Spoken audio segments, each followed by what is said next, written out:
Hello everyone, welcome to T-SAT. నేను మీ లింగదాస్. వివిధ పోటీ పరీక్షలకి ప్రిపేర్ అవుతున్న అభ్యర్థుల కోసం టీశాట్ వారు అందిస్తున్న శిక్షణా తరగతుల్లో భాగంగా మనం ప్యూర్ మ్యాథ్స్ అనే టాపిక్ని డిస్కస్ చేస్తున్నాం. ప్యూర్ మ్యాథ్స్ అనే సబ్జెక్ట్లో గత క్లాస్లో మనం నెంబర్ సిస్టమ్ గురించి కొంత విషయం మాట్లాడుకున్నాం. ఈరోజు దాని యొక్క కంటిన్యూషన్ కనుక చూసినట్లయితే, సో నెంబర్ సిస్టంలో మనము సహజ సంఖ్యలు, పూర్ణ సంఖ్యలు, పూర్ణాంకాలు, అకరణీయ సంఖ్యలు, కరణీయ సంఖ్యలు అంటే ఏంటి అనే డిస్కషన్ని మనం పూర్తి చేసుకొని ఉన్నాం. సో ఈరోజు ఇంకొంత విస్తృతంగా దాని గురించి చర్చించినట్లయితే, so perfect number, the next topic ఏంటంటే పర్ఫెక్ట్ నెంబర్ అనే విషయాన్ని మనం ఇక్కడ చూద్దాం. ఒక సంఖ్య యొక్క అన్ని కారణాంకాల మొత్తము 2 సార్లు ఇస్తుంది. అంటే ఆ కారణాంకాల మొత్తం ఏమిస్తుందట, ఆ సంఖ్యకు 2 సార్లు ఇస్తుంది అంటున్నాడు. అటువంటి సంఖ్యను ఖచ్చితమైన సంఖ్య అంటారు. ఫర్ ఎగ్జాంపుల్, మనం ఇప్పుడు 5 అనే సంఖ్య తీసుకున్నాం అనుకోండి. 5 అనే సంఖ్య యొక్క కారణాంకాలు కనుక మనం రాస్తే 1,5. సో 5 యొక్క కారణాంకాల మొత్తం ఎంత? 1 + 5 = 6. 1 + 5 = 6. సో ఈ విధంగా మనం రాస్తాం. సో 5 యొక్క కారణాంకాల మొత్తం ఏమైంది? 6 అయింది. ఇప్పుడు నేను 6 యొక్క కారణాంకాల మొత్తం రాస్తా. 6 యొక్క కారణాంకాలు 1, 2, 3 and 6. ఇప్పుడు వీటి యొక్క మొత్తం రాస్తే 1 + 2 + 3 + 6 రాస్తే 12 అయింది. చూడండి, 6 యొక్క కారణాంకాల మొత్తం 12. అంటే ఒక సంఖ్య యొక్క కారణాంకాల మొత్తము ఆ సంఖ్యకు రెట్టింపు అయితే 2 సార్లు వస్తుందంటే అర్థమైంది. 6 + 6 12 వస్తుందంటే అర్థం. అంటే ఒక సంఖ్య యొక్క కారణాంకాల మొత్తము రెట్టింపు అయితే ఆ సంఖ్యని పర్ఫెక్ట్ నెంబర్గా మనం చూస్తాము. పర్ఫెక్ట్ నెంబర్ అంటాం. కాబట్టి 6 is a perfect number. Perfect number, దీన్నే శుద్ధ సంఖ్య అంటారు, లేదంటే ఖచ్చితమైన సంఖ్య అంటారు. పర్ఫెక్ట్ నెంబర్గా మనం చూస్తాం. ఓకే, సో 6 కాకుండా ఇంకేముంటాయి అని ఒకసారి గమనిస్తే, 6 అనేది ఫస్ట్ పర్ఫెక్ట్ నెంబర్, ఆ తర్వాత వచ్చింది 28 అనేది అనదర్ పర్ఫెక్ట్ నెంబర్, ఆ తర్వాత 496 అనేది అనదర్ పర్ఫెక్ట్ నెంబర్. సో ఈ విధంగా ఒక సంఖ్య యొక్క కారణాంకాల మొత్తము దానికి రెట్టింపు అయితే ఆ సంఖ్యల్ని పర్ఫెక్ట్ నెంబర్ అని మనం పేర్కొంటాం.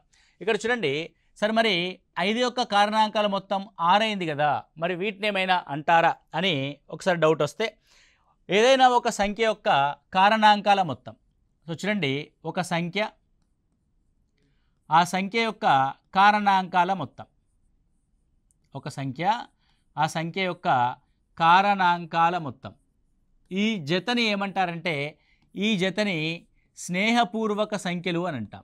ఫ్రెండ్లీ నెంబర్స్ అంటారు, స్నేహపూర్వక సంఖ్యలు అని అంటారు. సో ఇక్కడ మనం చూసినాము 5 యొక్క కారణాంకాల మొత్తము 6. సో 5,6లు ఫ్రెండ్లీ నెంబర్స్. ఇందాకే చూసాము 6 యొక్క కారణాంకాల మొత్తం 12. 6,12 friendly numbers. And 6 perfect number అయింది, ఎందుకంటే 6 యొక్క కారణాంకాల మొత్తం దానికి రెట్టింపు అయింది కాబట్టి. అదేవిధంగా 7ని చూడండి, 7 యొక్క కారణాంకాల మొత్తం, 7 గల కారణాంకాలు 1 and 7 2 మాత్రమే ఉంటాయి.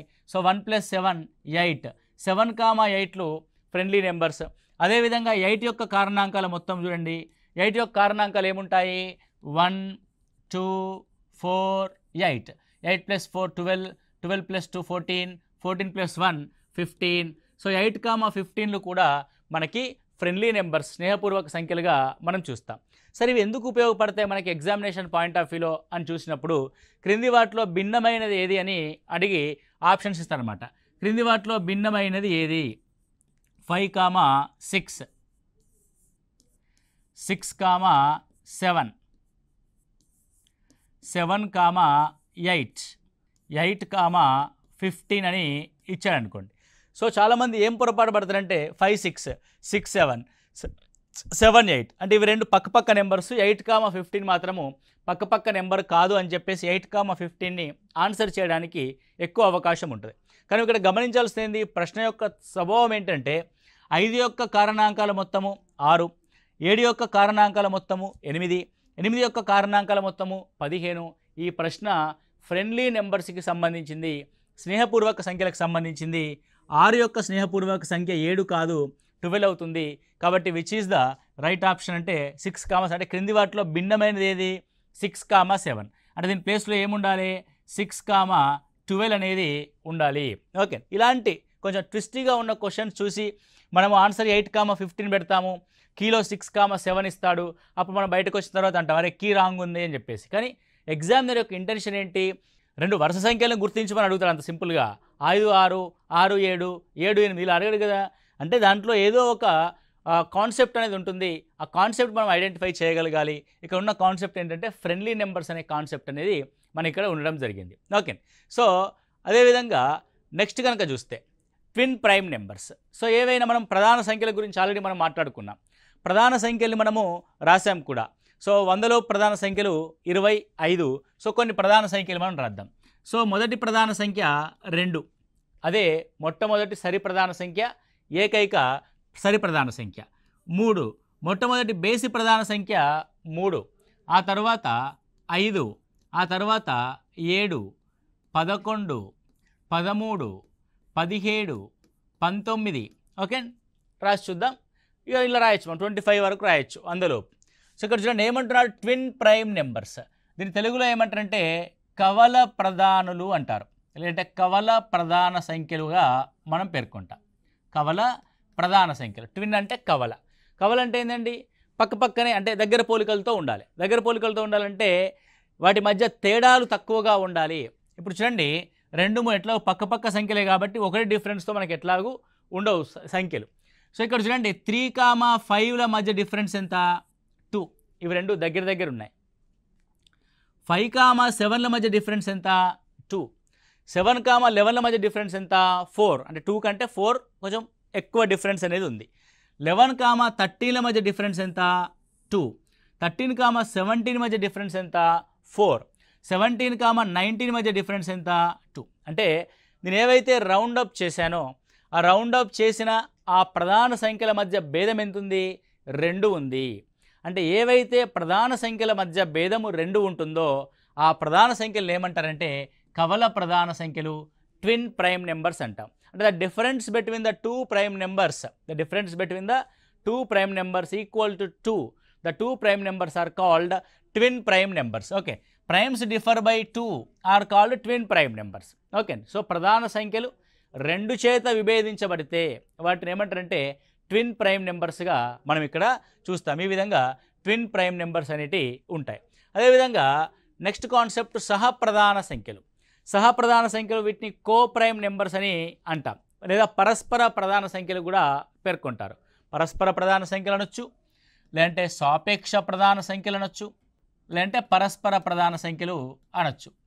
సో సహప్రధాన సంఖ్యలు అంటే అర్థమైందంటే ఏవైనా 2 సంఖ్యలు ఉన్నాయనుకోండి, ఆ 2 సంఖ్యలకు గనక ఒకటి తప్ప, అంటే 1 అన్నిటికీ కారణాంకమే, ఒకటి తప్ప ఏ ఇతర కారణాంకం కనుక ఉమ్మడిగా లేకపోతే, ఫర్ ఎగ్జాంపుల్ 4 ఉంది 6 ఉంది అనుకోండి.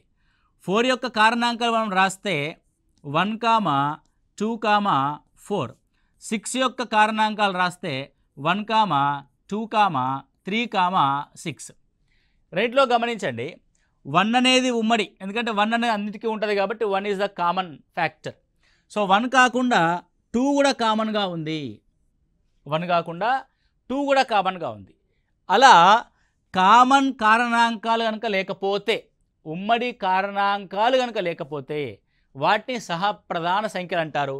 ఇప్పుడు 4, 6 సహప్రధాన సంఖ్యలు అవుతాయా? అవ్వవు. ఫర్ ఎగ్జాంపుల్ 5 ఉంది అండ్ 9 ఉంది. 5 యొక్క కారణాంకాలు గమనిస్తే 1, 5. 9 యొక్క కారణాంకాలు గమనిస్తే 1, 3, 9. ఒకటి తప్ప ఏ ఇతర కారణాంకం కూడా కామన్గా లేదు. కాబట్టి 5, 9లు ఏమవుతాయంటే కో ప్రైమ్ నెంబర్స్ అవుతాయి, పరస్పర ప్రధాన సంఖ్యలు అవుతాయి, లేదంటే సాపేక్ష ప్రధాన సంఖ్యలు అవుతాయి. అంటే ఇవన్నీ జతల గురించి మాట్లాడతాం మనం. ఫ్రెండ్లీ నెంబర్స్ అయినా, పర్ఫెక్ట్ నెంబర్స్ అయినా, అండ్ సహప్రధాన సంఖ్యలైనా, కవల ప్రధాన సంఖ్యలైనా ఇవేంటి అంటే ఒక జతకు సంబంధించింది మనం మాట్లాడతాం. సో ఇప్పుడు చూడండి, కో ప్రైమ్ నెంబర్స్ యొక్క జతని ఏ విధంగా జస్టిఫై చేస్తాము? తీసుకున్న జతలో ఈ 2 సంఖ్యలకు గనక ఒకటి తప్ప ఇతర ఉమ్మడి కారణాంకాలు లేకపోతే దానిని మనం ఏమంటారంటే సాపేక్ష ప్రధాన సంఖ్యలు, లేదంటే పరస్పర ప్రధాన సంఖ్యలుగా మనం ఇక్కడ చూస్తాం. Okay, right. సో ఈ సాపేక్ష ప్రధాన సంఖ్యలు మనకి ఏ విధంగా ఉపయోగపడతాయి అని అంటే, ఏవైనా రెండు వరుస సంఖ్యలు ఎప్పుడూ కూడా ఒకదానితో ఒకటి సాపేక్ష ప్రధాన సంఖ్యలు అవుతాయి. 2, 3, 3, 4, 4, 5, 5, 6, 7, 8 ఇలా ఏ ఉన్నా సరే ఆ రెండు సంఖ్యలు అంటే రెండు వరుస సంఖ్యలు ఎల్లప్పుడూ కూడా ఒకదానితో ఒకటి సహప్రధాన సంఖ్యలు అవుతాయి. అలా కాకుండా ఏదైనా ఒక జతలో ఒకటి ప్రధాన సంఖ్య అయి ప్రధాన సంఖ్య యొక్క గుణిజము కనుక మరొక సంఖ్య కాకుండా ఉంటే మరొక సంఖ్య ఇప్పుడు ఫర్ ఎగ్జాంపుల్ 7 యొక్క గుణిజం ఏంది 14. 7, 14 సహప్రధాన సంఖ్యలు కావు. కానీ 7, 13 సహప్రధాన సంఖ్య అవుద్ది. 7, 15 సహప్రధాన సంఖ్య అవుద్ది. 7, 16 సహప్రధాన సంఖ్య అవుద్ది. అంటే ఒక ప్రధాన సంఖ్య దాని గుణిజం కాక ఏ ఇతర సంఖ్య అయినా సరే అవి రెండు సహప్రధాన సంఖ్యలు అవుతాయి. మనకి సహప్రధాన సంఖ్యల యొక్క కాన్సెప్ట్ మనకు అప్లికేషన్లో ఎక్కడ ఉపయోగపడుతుంది అని అంటే ఎల్సిఎం అండ్ హెచ్సిఎఫ్ కనుక్కోవడంలో మనకి సులభం అవుతుంది. ఏవైనా రెండు సహప్రధాన సంఖ్యలు కనుక ఉంటే so P comma Q are coprime numbers. P comma క్యూలు సహప్రధాన సంఖ్యలు అయితే పీ కామా క్యూ అనే జత సహప్రధాన సంఖ్యలు అయితే LCM of P comma Q ఏమవుతుంది కాసాగు. ఎల్సిఎం అంటే కాసాగు. LCM of P comma Q వాటి లబ్ధం అవుతుంది పీ ఇంటూ క్యూ అవుతుంది. అదేవిధంగా HCF of P comma Q ఏమవుతుంది HCF of P comma Q ఎల్లప్పుడూ కూడా 1 అవుతుంది. అంటే సహప్రధాన సంఖ్యల గాసాబా 1 అవుతుంది. సహప్రధాన సంఖ్యల యొక్క కాసాగు వాటి యొక్క లబ్ధం అవుతుంది. వీటిని స్టేట్మెంట్ రూపంలో మనకి క్వశ్చన్ అడగడానికి ఛాన్స్ ఉంటుంది. సహప్రధాన సంఖ్యలకు సంబంధించి క్రింది వాటిలో సత్య ప్రవచనాన్ని పేర్కొనండి అంటాడు. సో సహప్రధాన సంఖ్యల యొక్క కాసాగు ఎల్లప్పుడూ వాటి యొక్క లబ్ధం అవుతుంది. సహప్రధాన సంఖ్యల యొక్క గాసాబా ఎల్లప్పుడూ 1 అవుతుంది. ఏదైనా ఒక ప్రధాన సంఖ్య యొక్క గుణిజం కాకుండా మరి ఏ ఇతర సంఖ్య అయినా సరే సహప్రధాన సంఖ్యలు అవుతాయి. ఇలా మనం చెప్పుకున్న ప్రతి స్టేట్మెంట్ కూడా మనకి ఎగ్జామినేషన్లో ఆప్షన్స్ రూపంలో ఇవ్వడం జరుగుద్ది. కాబట్టి మీరు జాగ్రత్తగా ప్రతి స్టేట్మెంట్ని నోట్ చేసుకోవడానికి ప్రయత్నం చేయండి. ఇది సహప్రధాన సంఖ్యలకు సంబంధించిన అంశం. ఓకే.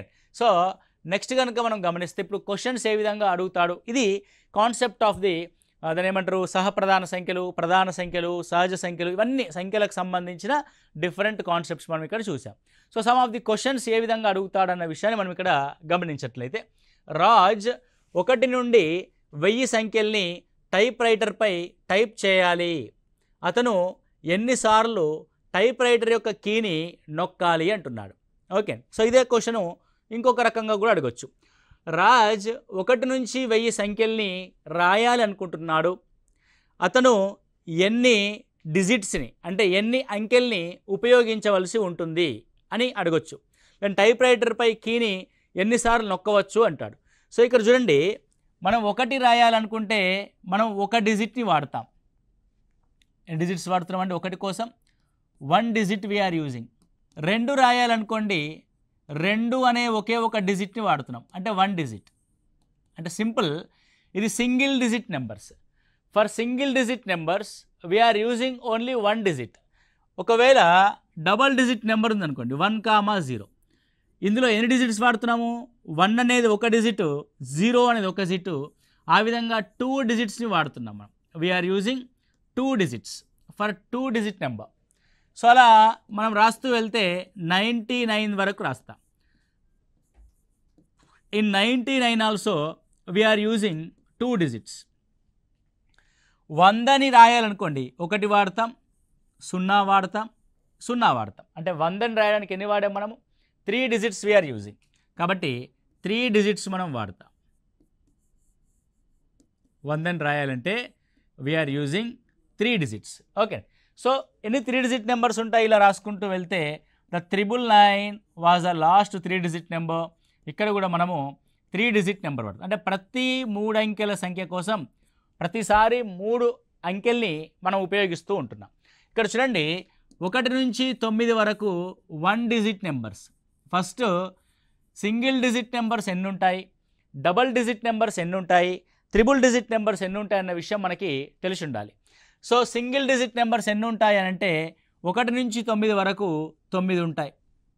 ఎన్ని ఉన్నాయండి 9 ఉన్నాయి. డబల్ డిజిట్ నెంబర్స్ ఎన్ని ఉంటాయంటే 10 నుంచి 99 వరకు. సాధారణంగా 1 నుంచి 99 అని అంటే వీఆర్ కౌంటింగ్ అప్ టు 99 ఉంటాయి. అందులో 9 వరకు సింగిల్ డిజిట్, అంటే 99లో 9 సింగిల్ డిజిట్స్, అంటే మిగతా 90 డబల్ డిజిట్ నెంబర్స్ ఎన్ని? 90. త్రిబుల్ డిజిట్స్ నెంబర్స్ చూస్తే అప్ టు 999, అంటే 1 నుంచి 99 వరకు 999 నెంబర్స్ ఉన్నాయి.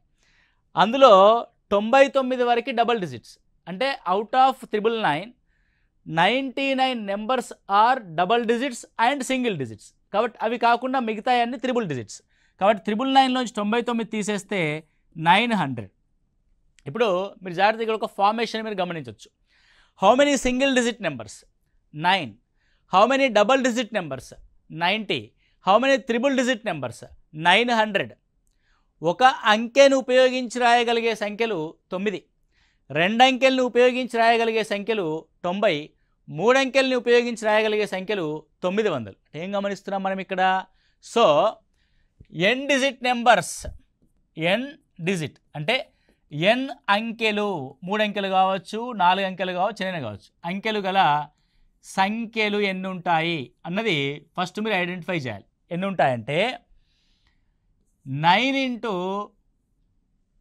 ఓకే, సో 9 ఇంటూ 10 అనుకోండి, 10 100, అంటే 100 అంటే ఏంది? 100, అంటే ఎన్ అంకెలు 3 డిజిట్స్ కాబట్టి 1 పక్కన 2 zeros పెట్టాం, 2 డిజిట్స్ కాబట్టి 1 పక్కన 0 పెట్టాం. సో ఇక్కడ ఎన్ డిజిట్స్ కాబట్టి 1 పక్కన ఏం పెడతాము అన్న విషయాన్ని మనం ఇక్కడ గమనిస్తే 1 పక్కన జీరోస్ అప్ టు n-1 జీరోస్ని మనం ఇక్కడ యూజ్ చేస్తాం. ఫర్ ఎగ్జాంపుల్ నాకు 4 అంకెల సంఖ్యలు ఎన్ని ఉంటాయనుకోండి, 4 అంకెలు గల సంఖ్యలు ఎన్ని కలవు అని అంటే 9 ఇంటూ 1 0 0 0, సో దట్ ఈజ్ 9000 ఉంటాయి. 4 అంకెల సంఖ్యలు ఎన్ని? 9000. దీన్ని మ్యాథమెటికల్ టెక్నికల్ టర్మ్స్లో రాస్తే, సో ఎన్ అంకెలు కలిగిన సంఖ్యలు ఎన్ని ఉంటాయంటే 9 ఇంటూ 10 పవర్ n-1 సంఖ్యలు ఉంటాయి. 9 ఇంటూ 10 పవర్ n-1 సంఖ్యలు ఉంటాయి. ఇప్పుడు ఫర్ ఎగ్జాంపుల్ క్వశ్చన్ నిన్ను అక్షరాల క్రమంలో 6 అంకెలు కలిగిన సంఖ్యలు ఎన్ని ఉంటాయి, 6 అంకెలు కలిగిన సంఖ్యలు ఎన్ని ఉంటాయి? 6 అంకెలు కలిగిన సంఖ్యలు అంటే 9 ఇంటూ 10 పవర్ 5 సంఖ్యలు ఉంటాయి. అంటే 9 ఇంటూ 1 పక్కన 5 సున్నాలు, దట్ ఈజ్ 9 0 0 0 0 0. ఓకే, సో ఏమవుతుంది ఇప్పుడు 9 lakhs నెంబర్స్ ఉంటాయి. అంటే 6 అంకెలు కలిగిన సంఖ్యలు ఎన్ని అంకెలు ఇవి? 6 అంకెలు కలిగిన సంఖ్యలు. 6 అంకెలు కలిగిన సంఖ్యలు ఎన్ని ఉంటాయంటే 9 లక్షలు ఉంటాయి. ఎన్ని ఉంటాయండి అవి? 9 లక్షలు ఉంటాయి. రైట్, ఈ విధంగా మనకు ఎన్ అంకెలు కలిగిన సంఖ్యలు రావాలి అని అంటే ఈ కాన్సెప్ట్ని మనము గుర్తుపెట్టుకోవాలి. ఇప్పుడు మనం క్వశ్చన్లోకి వెళ్దాం. So what is the question? Question అంటే 1 నుంచి 1000 వరకు మనం అంకెల్ని ఉపయోగించాలి. ఇందులో మనం బైఫర్కేట్ చేద్దాం. 1 నుంచి 9 వరకు, నెక్స్ట్ 10 నుంచి 99 వరకు డబల్ డిజిట్, 100 నుంచి 999 వరకు త్రిబుల్ డిజిట్స్ అండ్ 1000లో ఉపయోగించిన అంకెలు 4. 1 నుంచి 9 వరకు ఉపయోగించిన అంకెలు ఒక్కొక్క సంఖ్య కోసం 1 డిజిట్, అలాంటి 9 సంఖ్యలు ఉన్నాయి కాబట్టి 1 ఇంటూ 9. 10 నుంచి 99 వరకు ఉన్న సంఖ్యలు ఎన్ని? ఫస్ట్ 10 నుంచి 99 వరకు ఉన్న సంఖ్యలు 90. ఒక్కొక్క సంఖ్యను రాయడానికి ఉపయోగించిన డిజిట్స్ 2. 100 నుంచి 999 వరకు ఉన్న సంఖ్యలు ఎన్ని అంటే 900. ఒక్కొక్క దానికోసం ఉపయోగించిన అంకెలు 3. రైట్, ఇక మీకు సింపుల్ అవుతుంది. వీటన్నిటిని యాడ్ చేస్తే సరిపోతుంది. So 1 9s 9, 180, 9 3s 2700 plus 4. Okay, so ఏమవుతుంది ఇక్కడ చివరిలో 4. So 0 plus 8 plus 9 17. So 1 plus 7 8, 8 plus 1 9, 2974 అంకెల్ని మనం ఉపయోగిస్తాము. 1 నుంచి 1000 వరకు సంఖ్యలు టైప్ చేయాలంటే మనం కీబోర్డు మీద కీలని 2974 సార్లు టైప్ చేయవలసి ఉంటుంది. ఓకే, సో ఇది very very important concept. How many digits we are using to compose the numbers from 1 to 1000. Okay, right. Next one చూస్తే యూనిట్ స్థానంలో ఉన్న సంఖ్య ఎంత? సో ఏదైనా ఒక క్వశ్చన్లో మనకి యూనిట్ స్థానం అంటే ఒకట్ల స్థానంలో కలిగిన అంకెను అడుగుతాడు. సంఖ్య అనకూడదు అక్కడ, ఒకట్ల స్థానంలో 1 డిజిట్ ఉంటుంది కాబట్టి ఒకట్ల స్థానంలో ఉండే అంకె అడుగుతాడు. ఇందులో మనకి 2 టైప్స్ ఆఫ్ క్వశ్చన్స్ ఉంటాయి. ఒకటి మల్టిప్లికేషన్ క్వశ్చన్స్, రెండవది పవర్స్లో ఉన్న క్వశ్చన్స్. మల్టిప్లికేషన్లో ఉన్న క్వశ్చన్ అనుకోండి easy. For example 123 into 456 into 789లో ఒకట్ల స్థానంలో ఉన్న సంఖ్య ఏది అని అనుకోండి. అంటే మల్టిప్లికేషన్ రాసాం మనం. ఒకట్ల స్థానంలో ఉన్న సంఖ్య, ఒకట్ల స్థానంలో సంఖ్య అంటే చివరిలో ఉన్న సంఖ్య. ఒకట్ల స్థానంలో ఉన్న సంఖ్య కోసం ఒకట్ల స్థానంలో ఉన్న సంఖ్యల్ని మల్టిప్లై చేయాలి. Okay, so 9 6 54. అలా ఒకట్ల స్థానంలో ఉన్న సంఖ్యల్ని మల్టిప్లై చేస్తున్నప్పుడు 2 అంకెల సంఖ్యలు ఏర్పడ్డా 3 అంకెల సంఖ్యలు ఏర్పడ్డా మనం తీసుకోవాల్సింది మాత్రం రిజల్ట్లోంచి ఒకట్ల స్థానంలోని సంఖ్యనే. సో ఇప్పుడు 9 6 54 ఉందండి, 54 మూల అని చెప్పేసి టైం వేస్ట్ చేసుకోకూడదు ఎగ్జామినేషన్ హాల్లో. ఒకట్ల స్థానంలో ఉన్నాడు కాబట్టి ఓన్లీ ఒకట్ల స్థానంలోని సంఖ్యను మాత్రమే ఐడెంటిఫై చేయాలి. 4. ఇప్పుడు 4ని 3తో మల్టిప్లై చేయండి. 4 3 = 12. ఒకట్ల స్థానంలో ఉన్న సంఖ్య ఎంత? 2. ఒకట్ల స్థానంలో ఉన్న సంఖ్య ఎంత? 2. Very simple. సో మరి పవర్స్లో ఉన్నప్పుడు మన పరిస్థితి ఏంటి అని అంటే, ఫర్ ఎగ్జాంపుల్ ఈ విధంగా చూడండి, మీరు 1 స్క్వేర్ అనుకోండి 1 వస్తుంది, 2 స్క్వేర్ అనుకోండి 4 వస్తుంది, 3 స్క్వేర్ అనుకోండి 9 వస్తుంది, 4 స్క్వేర్ అనుకోండి 16 వస్తుంది, 5 స్క్వేర్ అనుకోండి 25 వస్తుంది, 6 స్క్వేర్ అనుకోండి 36 వస్తుంది, 7 స్క్వేర్ అనుకోండి 49 వస్తుంది, 8 స్క్వేర్ అనుకోండి 64 వస్తుంది, 9 స్క్వేర్ 81, 10 స్క్వేర్ 100. వీటి యొక్క క్యూబ్స్ కూడా మీకు తెలిసి ఉంటాయి. మీరు ఏం చేస్తారంటే జనరల్గా 3ని ఒక్కదాన్ని మాత్రమే తీసుకొని మీకు ఒక విషయాన్ని ఇక్కడ చూపిస్తాను. ఏంటి ఆ విషయం అంటే, సార్ 3^1లో యూనిట్ డిజిట్ ఎంత? 3. 3 స్క్వేర్లో యూనిట్ డిజిట్ ఎంత? 9. 3 క్యూబ్లో యూనిట్ డిజిట్ ఎంత? 9 3 = 27 అంటే 7. సార్ 3^4లో యూనిట్ డిజిట్ ఎంత? 27 3 = 81 1. ఓకే సార్ 3^5లో యూనిట్ డిజిట్ ఎంత? 3^5లో యూనిట్ డిజిట్ ఎంత? 3తో మల్టిప్లై 3 1 = 3, 3 8 = 24 343. సార్ 3^6లో యూనిట్ డిజిట్ ఎంత? 3 3 = 9, 3 4 = 12, 3 2 = 6 729. సార్ 3^7లో యూనిట్ డిజిట్ ఎంత? 3తో మల్టిప్లై అయిపోతుంది. 3 9 = 27, 3 2 = 6 + 2 8, 3 7 = 21 2187. సార్ 3^8 ఎంత? 3తో మల్టిప్లై చేస్తే 3 7 = 21, 3 8 = 24 + 2 26, 3 1 = 3, 3 2 = 6. మీరు ఒకసారి రెండింటినీ జాగ్రత్తగా కంపేర్ చేయండి. ఇటువైపు 3 ఉంటే ఇక్కడ కూడా 3 వచ్చింది, 9 ఉంటే 9 వచ్చింది, 7 ఉంటే 7 వచ్చింది, 1 ఉంటే 1 వచ్చింది. అంటే మీరు ఏ నెంబర్ అయినా తీసుకోండి, ఫర్ ఎవ్రీ 4 పవర్స్ ఒక నెంబర్ యొక్క for every 4 powers away unit digits repeat అవుతూ ఉంటాయి. అంటే మనం ఎంత పెద్ద సంఖ్య ఇచ్చినా సరే అంత పెద్ద పవర్ చేయాల్సిన అవసరం లేదు. 59 యొక్క పవర్ చేయాల్సిన అవసరం లేదు. 59లో ఎన్నిసార్లు అది 4తో డివైడ్ అవుతుందో గమనించాలి. ఎందుకంటే అన్నిసార్లు అదే నెంబర్ రిపీట్ అవుతూ వస్తుంటుంది కాబట్టి. ఇప్పుడు ఇక్కడ 59 ఉందండి, పవర్ ఎంత? 59. 59 అనే పవర్ని 4తో డివైడ్ చేస్తే 4 1 = 4, 1 మిగులుద్ది, 4 4 = 16 3. అంటే ఏంది అర్థం ఇక్కడ? ఇక్కడ లాస్ట్ డిజిట్ ఎంత? 9. అంటే 9^1 9 స్క్వేర్ 9 క్యూబ్ 9^4 మళ్ళీ ఇది ఇట్లా 14 సార్లు రిపీట్ అయిన తర్వాత చివరి దాంట్లో కూడా 9 అనేది క్యూబ్గా రిపీట్ అవుద్ది. అంటే 259/59లో యూనిట్ డిజిట్ ఎంత ఉంటుందో దీని యొక్క యూనిట్ స్థానంలో 9 క్యూబ్లో ఉండే యూనిట్ డిజిట్ కూడా అంతే ఉంటుంది. సో అది ఏ విధంగా ఐడెంటిఫై చేసావు నువ్వు? ఏదైతే పవర్ ఉందో ఆ పవర్ని 4తో డివైడ్ చేయండి, చేయగా మనకు శేషం వస్తుంది. అంతే తప్ప రిజల్ట్ కాదు. శేషం రిమైండర్ 4ని 14తో డివైడ్ చేసాం. 14 మనకు అక్కర్లా, ఓన్లీ శేషం మాత్రమే కావాలి.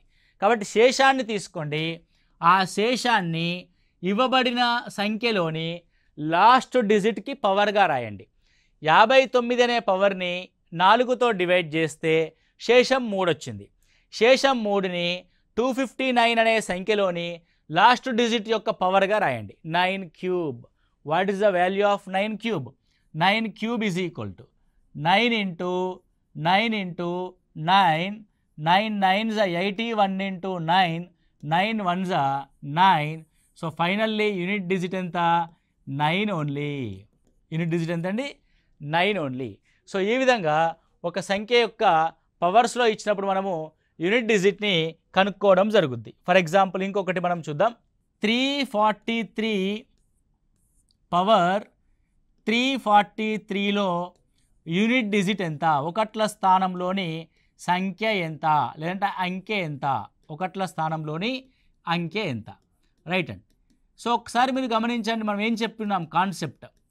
ఒకట్ల స్థానంలో సంఖ్య కోసం మనం ఏం కాన్సెప్ట్ చెప్పాము?